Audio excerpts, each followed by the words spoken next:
What's going on? Ryan Troy back with another video for you today. And in this video, we'll be talking about the Sirui 35 1.4. It's a mouthful, but we'll be talking about that. Now, the unit that I was able to test was the one that was made for the Nikon Z mount. And if you aren't new to this channel, you would know I give honest reviews.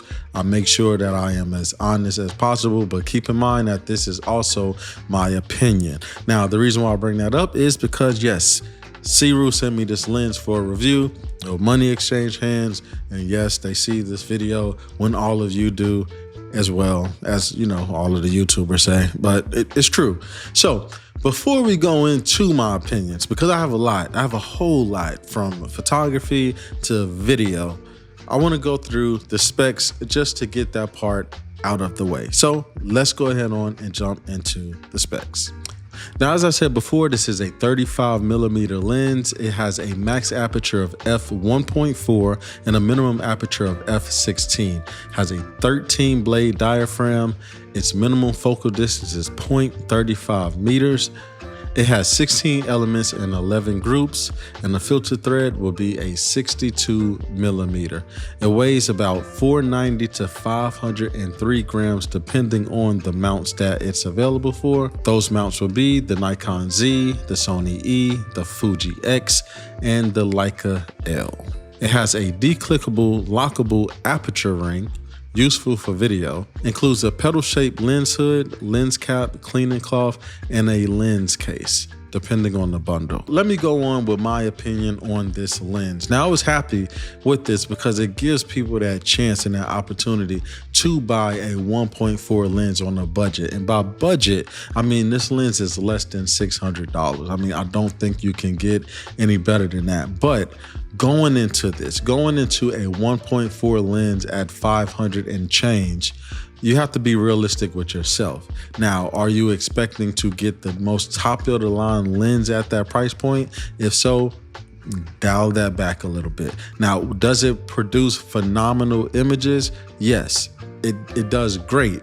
But if sharpness means something to you, like tack sharpness, this may not be the lens for you. Now, when it comes to the 35 lens, I don't shoot that focal distance that much.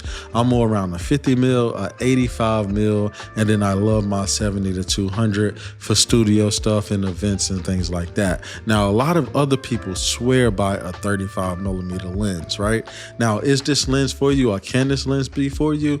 Yes, if you don't have a 35mm lens and you want to add one to your kit, this is a lens for you. If you're like me and you don't shoot 35 that much, but you know that you may need it for certain things, then yes, this lens is for you as well. Now, it is a little soft, but it's not extremely soft. Now, some people say they like lens because it has different characters and things like that. I am not a person that believes in stuff like that when it comes to photography. And the reason why is because if my lens is tack sharp and I want to degrade the quality, I can do that in post. So also keep that part in mind. This is not a tack sharp lens, but it is, I don't want to use the word sharp, but it will get the job done, right? For any client that you have, they will not see a photo and say, I don't like it, it needs to be sharper. It's going to be better than anything that their mobile device can produce. So when it was coming to this lens, you know, when I was doing all of my research and when I was doing all of my testing with it, if this was just photography, I think it's a good choice for somebody like me that doesn't use it. If 35 is your favorite lens or whatever, and it has to be sharp and all this other stuff, then go buy a sharp 1.4, 1.2, even 1.8 lens. Just go out and do that if that means something to you. But where this lens stood out to me the most was video. Perfect. And so let me show you that muff on that side. Yeah.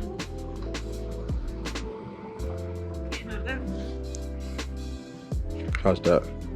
Better? Yeah. Wait. My bad, there you go. You know what I want you to do? I know you're looking at yourself here, but I'm gonna let you do your own thing right now, right? And hold on, let me get the angle right first. Perfect. And then, yep, in the camera. Nice. Does that make it easier too? Yeah, I like that. That's great. All right, I know it feels like I'm close, so I'm gonna get even as close as I can get before it stops focusing. Like that. I'm gonna show you yourself. Does that look like a blurry background? Yeah. So yeah, something like that. Perfect. Perfect. And then you could just whatever, do the earmuff thing and all of that. Perfect.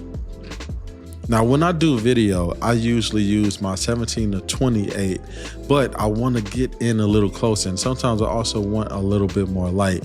Also, speaking of video, this video right here is being recorded with the Sirui 35 1.4 at 1.4. And trust me when I tell you, the autofocus, incredible, amazing. That's for photography as well. I have not had any problems with this. So I took this out on 2 tests. One test was fall weather.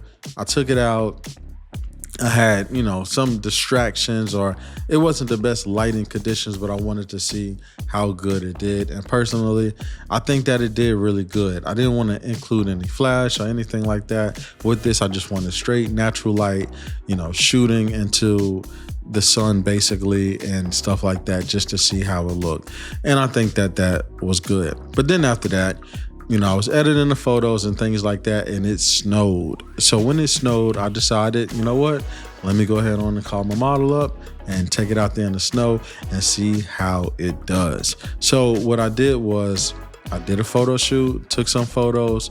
It was freezing, so cold, so cold. And then after I did that, I did some video as well, just to see exactly what it would look like. I recorded all of the video in red raw using my Nikon ZR. All right, cool. And just look this way. Perfect. Yeah, that's good. And then grab like your earmuffs. Perfect. And yeah. So all of these clips that you see that I'm doing, as far as not the BTS of, me shooting and stuff like that, but the intentional video, it is all in red raw with this lens. And to me, I think it did a phenomenal job. I posted a reel and a short on Instagram. I did TikTok and I did YouTube shorts. And a lot of people seem to like the way that it looks. It's phenomenal. So if you want a lens for video and you want a 35mm, I have absolutely nothing but positive things to say about that. And the reason why is because when it comes to video, we don't need everything to be super tack sharp. We don't need that. That's the difference between video and photography.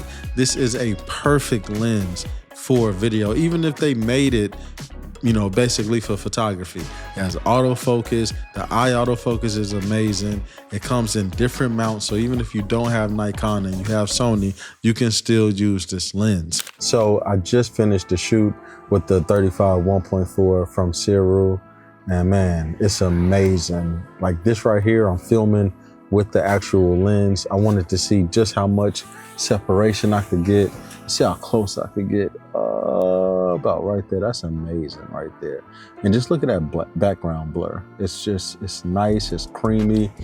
And look at the price that you're getting this for. Like, this is amazing. Can I get a little closer? What was it gonna? So, it's showing me that it's recognizing my eyes, but I think right here is the distance, and I'm like right next to this thing right here. So, the ability for it to, catch focus and what it does is amazing. I'm also filming this on my Nikon ZR, so this is in the red color profile. There's no lights, no ND filter, no lights. This is, besides like that light that's on in the car behind me, this is sunset. Like, it is dark outside right now. Or not dark, but the sun's going down. It's gray outside right now. 800 ISO, it's amazing, man.